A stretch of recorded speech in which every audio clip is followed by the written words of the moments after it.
जबलपुर शहर में आज जिला कांग्रेस कमेटी के द्वारा पत्रकार वार्ता का आयोजन किया गया, जिसमें कांग्रेस पार्टी के द्वारा बताया गया कि आज कांग्रेस पार्टी की जीत हुई है। लंबे समय से हनुमानताल वार्ड के पार्षद कविता रैकवार के द्वारा फर्जी जाति प्रमाण पत्र लगाए जाने का मामला चल रहा था, जहां संभागीय आयुक्त के द्वारा हनुमानताल वार्ड का चुनाव यानी निर्वाचन शून्य कर दिया गया है। आगे नगर अध्यक्ष सौरभ शर्मा नाटी ने पत्रकारों को संबोधित करते हुए कहा है कि कांग्रेस पार्टी के द्वारा दो मांग रखी गई थी। एक तो जाति प्रमाण पत्र की जांच, जो जांच हो गई है, जिससे कांग्रेस की जीत मानी जा रही है, और जांच होने के बाद दोषी व्यक्तियों पर एफआईआर दर्ज हो, जिसे लेकर अब तक भारतीय जनता पार्टी की सरकार के चलते एफआईआर दर्ज नहीं की गई है। कांग्रेस पार्टी मांग करती है कि गुनहगारों को सजा मिले और उनके ऊपर एफआईआर दर्ज की जाए। फर्जी जाति प्रमाण पत्र के आधार पर एक तरीके से पार्षद पद का हरण कह लें,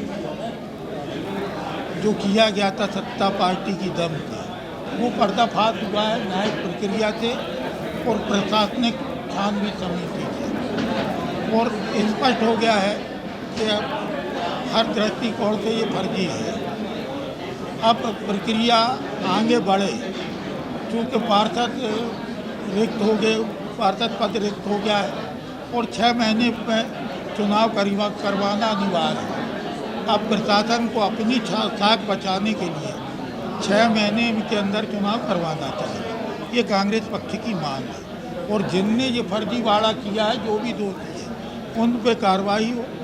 देखिए, बहुत लंबी लड़ाई के बाद अंतोगत्वा कांग्रेस की जीत हुई है। आप सबने देखा कि विगत 2 सालों से हम लोग इस बात के लिए लड़ रहे थे कि वार्ड क्रमांक 24 हनुमानताल वार्ड में जो चुनाव हुआ था, वहाँ से जो भारतीय जनता पार्टी की प्रत्याशी विजयी हुई थी, वह वार्ड जिस आरक्षित वर्ग के लिए, ओबीसी महिला वर्ग के लिए आरक्षित हुआ था, उसमें भारतीय जनता पार्टी की प्रत्याशी के द्वारा जो प्रमाण पत्र लगाया गया था वह फर्जी है। स्थानीय समिति ने भी उसकी पुष्टि करी। प्रदेश की सरकार की जो उच्च स्तरीय छानबीन समिति है, उसने भी तथ्यों के आधार पर इसको पाया कि प्रमाण पत्र फर्जी है।